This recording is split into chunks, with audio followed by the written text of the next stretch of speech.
اچھا مولانا، بسم اللہ الرحمن الرحیم، الکلمۃ لفظ. اچھا،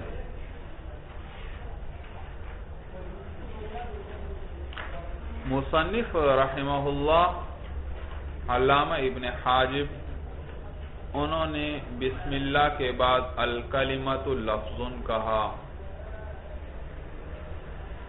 جبکہ ہمارے باقی مصنفین کا جو طریقہ ہے وہ بسم اللہ کے بعد کس کو ذکر کرتے ہیں؟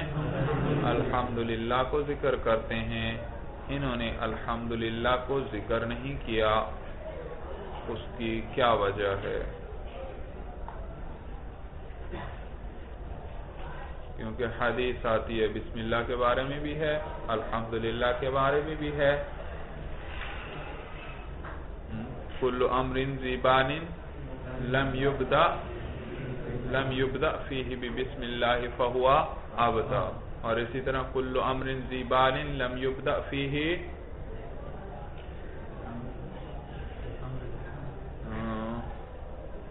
بالحمدللہ فہو ابتر. بھائی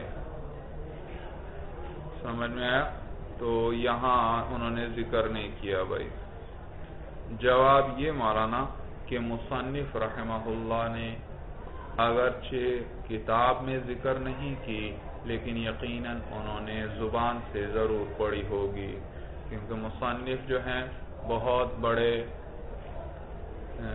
محدث، فقیہ، نحوی اور بڑے متقی، بہت بڑے ولی اللہ گزرے ہیں، تو یقیناً انہوں نے اس پر عمل کیا ہوگا. تو الحمدللہ کو کتاب کا جز بنانا ضروری نہیں. ہوئی ہاں بسم اللہ تو شروع میں کتابت بسم اللہ کی ضروری ہے، علماء لکھتے ہیں، لیکن الحمدللہ اگر زبان سے بھی پڑھ لی جائے تو یہ بھی کافی ہے. تو انہوں نے بھی یقیناً کیا کیا ہوگا، زبان سے پڑھ لی. یا انہوں نے مولانا کہتے ہیں الحمدللہ اس لیے ترک کر دیا، نہیں لکھی شروع میں، کہ عاجزی کرتے ہوئے مولانا، کہ بھئی ہمارے بزرگ تو بسم اللہ کے بعد الحمدللہ لکھتے ہیں اپنی کتابوں میں، لیکن عاجزی کرتے ہیں بھئی میرا تو یہ چھوٹا سا رسالہ ہے، پتہ نہیں کسی کام کا ہے یا کسی کام کا نہیں ہے، تو میں اس کے شروع میں الحمدللہ لکھوں گا. تو گویا کہ میں نے بھی اپنی کتاب کو کن کی کتابوں کی طرح سمجھ لیا؟ بزرگوں کی کتابوں کی طرح، حالانکہ یہ میرے نزدیک تو کیا ہے، بڑی معمولی سی کتاب ہے. اس لیے عاجزی کرتے ہوئے انہوں نے شروع میں الحمدللہ کو کیا کر دیا؟ ترک کر دیا. وہ الگ بات ہے کہ اس کتاب کا بڑا عظیم مقام ہے مولانا، اور سینکڑوں سال سے مدارس دینیہ کے اندر اس کو اولیاء کرام پڑھ رہے ہیں. بھائی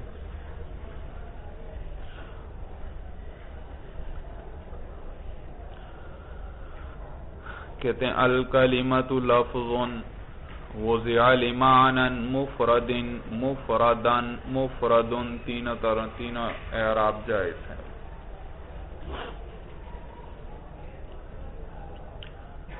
بھئی آپ نے الف لام کی قسمیں پڑھی تھیں کہ الف لام اسمی ہے اور الف لام حرفی ہے. بھئی اب آپ مجھے بتائیے الکلمات پر الف لام اسمی ہے یا الف لام حرفی ہے؟ بھئی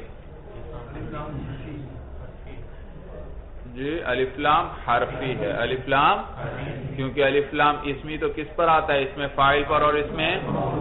اب پھر الف لام اسمی کے اندر یہ کون سی قسم ہے بھائی؟ الف لام جنسی ہے یا استغراقی ہے یا عہد ذہنی ہے یا عہد خارجی؟ کون سی قسم بنے گی؟ یہ الف لام جنسی بنے گی. بھائی وجہ اس کی یہ کہ یہ کلمہ کی تعریف ہو رہی ہے مولانا آگے، اور تعریف جنس اور حقیقت کی ہوتی ہے، ماہیت کی ہوتی ہے، افراد کی نہیں. جبکہ استغراقی عہد ذہنی اور عہد خارجی سے تو کیا مراد ہوتے ہیں؟ افراد مراد ہوتے ہیں. اور تعریف کس کی جاتی ہے مولانا؟ حقیقت کی جاتی ہے، جنس کی جاتی ہے اور ماہیت کی جاتی ہے. بھائی سمجھ میں آیا؟ تو یہ تعریف ہو رہی ہے، اس لیے الف لام جنسی ہوا. بھائی الف لام جنسی. تو کلمہ لفظ ہے وضع یاد رکھو مولانا نکرہ کے بعد فعل آئے تو ترکیب کیا کریں گے؟ ما قبل نکرہ کو موصوف بنائیں گے اور وہ فعل جملہ فعلیہ ہو کر اس کے لیے کیا بنے گا؟ صفت بنے گا بھائی۔ نکرہ کے بعد کیا آئے بھائی؟ فعل آئے تو کیا بنے گی ترکیب میں بھائی؟ نکرہ کو کیا بنائیں گے؟ موصوف، اور اس کے بعد جو فعل ہے وہ جملہ فعلیہ ہو کر اس کے لیے صفت بنے گا بھائی، صفت بنے گا۔ اسی طرح یاد رکھو نکرہ کے بعد جار مجرور آ جائیں وہ بھی عموماً اس نکرہ کے لیے کیا بنیں گے؟ صفت بنیں گے۔ جیسے نکرہ کے بعد فعل آئے تو کیا بنتے ہیں جی؟ نکرہ کے بعد فعل آئے تو کیا بنے گا؟ نکرہ بھائی زبان سے کیوں نہیں پڑھتے آپ لوگ؟ کیوں خاموش بیٹھے ہیں؟ سمجھ میں خاموش نہیں بیٹھنا، میرے سبق میں خاموش کسی نے نہیں بیٹھنا، چست رہو، چست بیٹھو اور فوراً جواب دو جو میں پوچھوں۔ مجھے پتا ہے ایک دفعہ میں نے بات بتا دی آپ کو آ گئی، لیکن بار بار میں تکرار کروایا کرتا ہوں بھائی، ذہن میں اچھی طرح بیٹھ جائے اچھی طرح۔ تو لفظ نکرہ ہے، اس کے بعد کیا آیا؟ اس کے بعد فعل آئے گا تو اس کے لیے کیا بنے گا؟ صفت۔ اسی طرح نکرہ کے بعد اگر جار مجرور آ جائے تو بھی کیا بنا کرتے ہیں جی؟ موصوف صفت بنا کرتے ہیں۔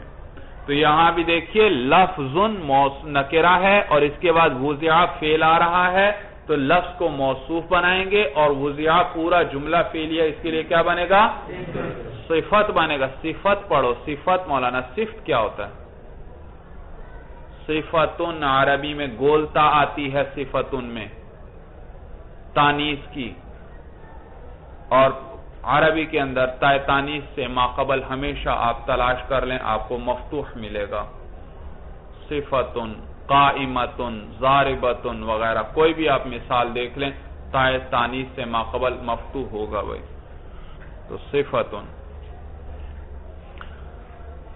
تو یہ صفت بنے گی بھائی۔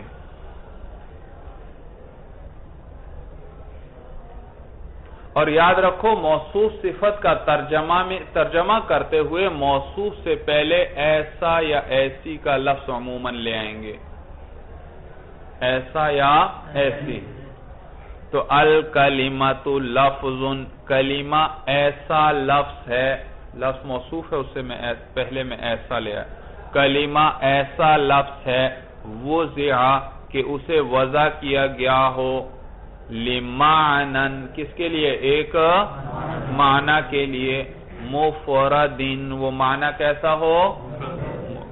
تو اس کو وضع کیا گیا ہو لمعنن مفردن، دیکھو معنن موصوف، مفردن اس کی صفت، تو پھر وہی اس کو وضع کیا گیا ہو ایسے معنی کے لیے جو کیا ہو؟ مفرد ہو، مفرد ہو، یعنی معلوم ہوا مرکب نہ ہو۔ ترجمہ سمجھ میں آیا بھائی؟ کیا ترجمہ کریں گے؟ کلمہ ایسا لفظ ہے جسے وضع کیا گیا ہو ایسے معنی کے لیے جو مفرد ہو۔ مفرد کے بارے میں یاد رکھیں مولانا، اس پہ تینوں اعراب پڑھنا جائز، مفردن، مفردن، مفردن۔ اگر آپ اس کو پڑھتے ہیں مفردن تو پھر یہ صفت بنے گی لفظن کے لیے۔ لفظن کیا تھا؟ مرفوع تھا، تو اس کی صفت مفردن بھی کیا آئے گی؟ اور وضع لمعنن، یہ بھی اس کے لیے کیا تھی؟ صفت۔ تو یہ صفت لفظن موصوف، وضع لمعنن صفت اول، اور مفردن صفت ثانی۔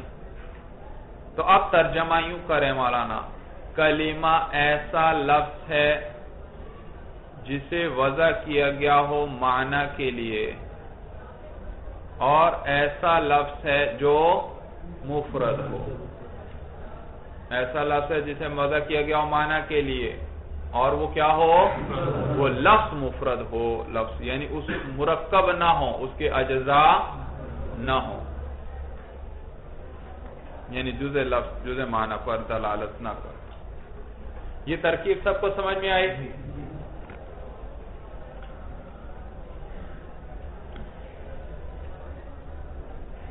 مفردین بھی اس کو پڑھ سکتے ہیں. ابھی جیسے میں نے بتایا مفردین پڑھیں گے تو پھر یہ معنی کی صفت بن جائے گا. بھائی معنی پر کیا داخل ہو رہا ہے مولانا؟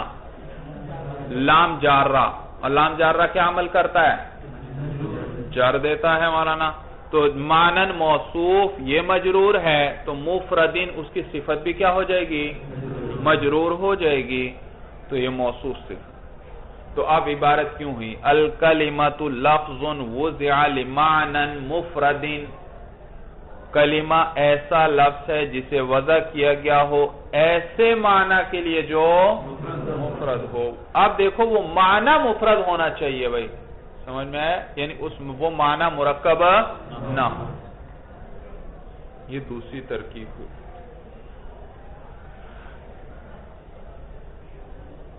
سوال یہ بتائیے 16 یہ مانند 16 قسموں میں سے کون سی قسم ہے بھائی؟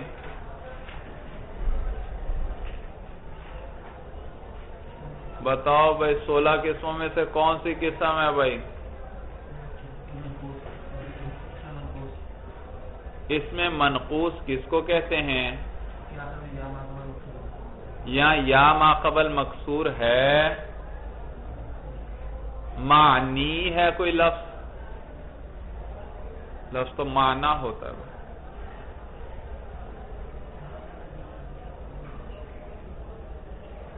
بتاؤ بھائی 16 قسموں میں کیا ہے بھائی؟ یہ اس میں مقصور ہے. یہ کیا ہے؟ اس میں مقصور ہے. اس میں مقصور کس کو کہتے ہیں؟ جس کے آخر میں الف مقصورہ آئے. بھائی اس کے آخر میں کیا ہے؟ آپ کہیں گے یہاں تو کوئی الف مقصورہ نہیں ہے. بھائی الف مقصورہ کبھی لفظوں میں ہوتا ہے کبھی تقدیراً ہوتا ہے. یہاں الف مقصورہ کیا ہے؟ تقدیراً موجود ہے. تقدیراً موجود ہے. جیسے میں نے کہا موسیٰ. موسیٰ میں کیا ہے؟ الف مقصورہ لفظوں میں موجود. یہاں معنن مولانا اصل میں تھا معنیون. معنن اصل میں کیا تھا؟ مفعلن. معنیون. جی معنیون میں آپ بتائیے. دیکھیے یا متحرک ہے معنیون. یا متحرک اور ماقبل کیا آ رہا ہے؟ فتحہ. اور یا متحرک ماقبل فتحہ ہو اس کو کس سے بدلتے ہیں؟ الف سے بدلتے ہیں یا نہیں بدلتے؟ الف مقصورہ آ گیا یا نہیں آ گیا؟ اب لفظ کیا بنا؟ معنان بنا. بھائی نون تنوین ہے یا نہیں آگے؟ تنوین آپ نے پڑھا ہے نون ساکن کو کہتے ہیں. تو پہلے کیا تھا؟ معنی یون. اب یہ نون اپنی جگہ ہے صرف ہم یا پہ نظر کر رہے ہیں. یا متحرک تھی ماقبل کیا تھا؟ فتحہ. اس کو کس سے بدلا؟ الف سے. کیا بنا؟ معنان. الف بھی ساکن نون بھی ساکن اول مدہ تھا تو اجتماعی ساکن اعلی غیر حد ہی آیا تو اول مدہ تھا اس کو کیا کر دیا؟ گرا دیا. کیا بن گیا؟ معنن. وہی ہے یہاں پر لمعنن. لمعنن. جی تو یہ میں نے حالت رفعی میں بتلا دیا. اسی طرح آپ حالت جری میں کر لیں اس کی تعلیل. بھائی تو یہ مولانا اس میں مقصور ہے اور یہاں الف کیا ہے؟ تقدیراً موجود ہے. الف مقصورہ کیا ہے؟ تو اب آپ کے بہت سے اشکالات حل ہوئے اس سے مولانا. فتن. فتن یہ بھی کیا ہے مولانا؟ اس میں مقصور ہے فتن.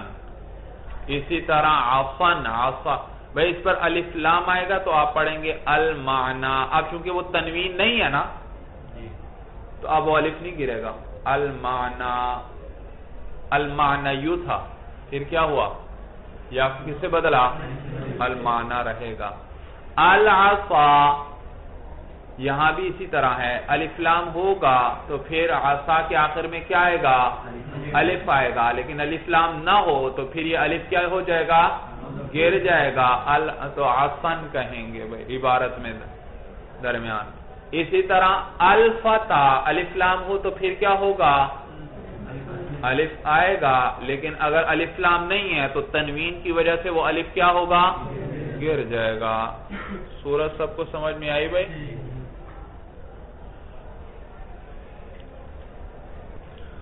تو لمعنن، تو اس پر یہ اس میں مقصور ہے، اور اس میں مقصور کا اعراب کیا ہوتا ہے؟ تینوں حالتوں میں تقدیری ہوتا ہے، تو یہ بھی تقدیراً کیا ہے؟ مجرور، کیونکہ لام جارہ داخل ہوا تو یہ مجرور ہوا، تو اس کی صفت بھی کیا آئی؟ مجرور، تو لمعنن مفردن۔ آپ سمجھ میں آئی بات بھائی؟ تو موصوف کا اعراب ہے تقدیری اور صفت کا اعراب ہے لفظی، اس میں لفظوں میں تلفظ کر رہے ہیں ہم کس پر؟ جر پر۔ کوئی مشکل بات تو نہیں کر رہا بھائی میں؟ سب کو سمجھ میں آ رہی ہے؟ یہ دو ترکیبیں ہوئی مولانا، تیسری کیا ترکیب ہوگی؟ مفردن پڑھیں گے، اس صورت میں یہ حال بنے گا بھائی، کیا بنے گا؟ حال بنے گا۔ اور آگے چل کر صاحب کافیہ بتلائیں گے مولانا، صاحب کافیہ کا مذہب یہ ہے کہ حال وہ حالت بتلاتا ہے، کس کی؟ فاعل کی یا مفعول کی، یا دونوں۔ تو جو فاعل یا مفعول کی حالت بیان کرے اسے کیا کہتے ہیں؟ حال کہتے ہیں، اور حال کیا ہوتا ہے؟ اعراب اس کا منصوب، لہذا اس کو بھی کیا پڑھیں گے؟ مفردن۔ اب یہ کس سے حال ہے؟ تو دیکھیے مولانا، ایک وضعہ کے اندر ہوا ضمیر ہے، وضعہ کے اندر کیا ہے؟ وضعہ فعل ہے مولانا، ہر فعل کے لیے فاعل یا نائب فاعل چاہیے یا نہیں چاہیے؟ دنیا میں کوئی ایسا فعل آ سکتا ہے جس کا فاعل یا نائب فاعل نہ ہو؟ جب بھی فعل آئے گا وہ ہمیشہ کس کو چاہے گا؟ فاعل کو، یا اور یہاں پر وضعہ کے اندر کیا ہے؟ وہ ضمیر، اور یہ فعل مجہول ہے تو وہ ضمیر کیا ہے؟ فاعل ہے یا نائب فاعل؟ شاباش، وہ نائب فاعل ہے۔ تو آپ یہ نائب فاعل جو ہے ہوا، اور وہ ہوا ضمیر کس کو راجع ہے مولانا؟ لفظن کو۔ کس کو راجع ہے؟ لفظن کو راجع ہے۔ تو اس ہوا ضمیر جو فاعل ہے، نائب فاعل ہے، اس سے مفردن کیا واقع ہو رہا ہے؟ حال۔ تو کلمہ ایسا لفظ ہے جسے وضع کیا گیا ہو اس حال میں کہ وہ کیا ہو؟ مفرد ہو، اس حال میں کہ وہ کیا ہو؟ ایسے معنی کس کے لیے؟ معنی کے لیے بھائی، کس کے لیے وضع کیا گیا ہو؟ معنی کے۔ تو کلمہ ایسا لفظ ہے جس کو معنی کے لیے وضع کیا گیا ہو اس حال میں کہ وہ کیا ہو؟ لفظ یعنی مرکب نہ ہو بھائی۔ ایک تو یہ ترکیب ہوئی مولانا، کس سے حال بنایا ہم نے اس کو؟ وضعہ کے ہوا ضمیر سے۔ یا مولانا اس کو حال بنا لیں کس سے؟ معنی سے۔ کس سے حال بنائیں؟ معنی سے حال بنانے۔ وضع لمعنن مفردن، جس کو وضع کیا گیا ہو ایک معنی کے لیے اس حال میں کہ وہ معنی کیا ہو؟ مفرد ہو۔ اس پر آپ کے ذہن میں اشکال آئے گا کہ ابھی آپ نے بتایا صاحب کافیہ کیا فرماتے ہیں؟ حال کس کی حالت بیان کرتا ہے؟ فاعل یا مفعول کی، یعنی فاعل یا نائب فاعل یا مفعول کی وجہ۔ تو یہ معنن یہ تو نہ فاعل ہے نہ مفعول ہے، اس سے یہ حال کیسے آ سکتا ہے؟ یہ تو مجرور ہے مولانا۔ فاعل یا نائب فاعل ہوتا تو مرفوع ہوتا تو ہم اس سے حال بنا لیتے، یا مولانا مفعول ہوتا تو منصوب ہوتا تو پھر ہم اس سے کیا بنا لیتے؟ حال بنا لیتے۔ لیکن یہ تو اس وقت مجرور ہے، اس کو کوئی مفعول کہتا ہے تو پھر آپ نے اس سے کیسے بنایا حال؟ تو جواب یہ مولانا یہ مفعول ہی ہے۔ یہ کیا ہے؟ یاد رکھو، فعل متعدی کیا کرتا ہے؟ مفعول کو نصب دیا کرتا ہے۔ کیا کرتا ہے؟ نصب دیا کرتا ہے۔ لیکن کبھی کبھی ہم نے فعل کو متعدی کرنا ہوتا ہے ایک مفعول کی طرف، لیکن وہ فعل اس کو براہ راست نصب نہیں دے سکتا، اس لیے کہ وہ فعل لازم ہوتا ہے۔ اب فعل لازم جو ہے اس کا کوئی مفعول آتا ہے؟ فعل لازم تو وہ ہے جس کا مفعول نہیں آتا مولانا. جب مفعول نہیں آتا تو یہ مفعول کو چاہتا نہیں, مفعول کو نصب بھی. لیکن ایک چیز ہے اس کو ہم اس کا مفعول بنانا چاہتے ہیں. مثلا مرہ, مرہ کے معنی ہے گزرنا. مرہ, مررت میں گزرا, یہ فعل لازم ہے, یہ کسی مفعول کو نہیں چاہتا. لیکن میں بتلانا چاہتا ہوں کہ میں زید پر گزرا. کس کے پاس سے گزرا؟ زید کے پاس سے گزرا. اب میں اس زید کو مفعول بنانا چاہتا ہوں, لیکن مررت اس زید کو نصب دے سکتا ہے؟ نہیں دے سکتا. کیوں نہیں دے سکتا؟ کیونکہ یہ فعل لازم ہے, یہ مفعول کو نصب دیا ہی نہیں کرتا. تو اب مجبوری بن گئی, میں مفعول بنانا چاہتا ہوں, وہ بن نہیں سکتا براہ راست. مررت زیدن کہہ نہیں سکتا میں. پھر مولانا حروف جارہ کی مدد لیتے ہیں. ایسے موقع پر کس کی مدد لیتے ہیں؟ حروف جارہ کی. اب ہم ایک حرف جر لیا ہے با, اور اس کو زید پر داخل کر دیا بزیدن. اب مولانا جوڑ دیا مررت بزیدن. کیا کہا آپ نے؟ مررت بزیدن. میں کس پر سے گزرا؟ استاد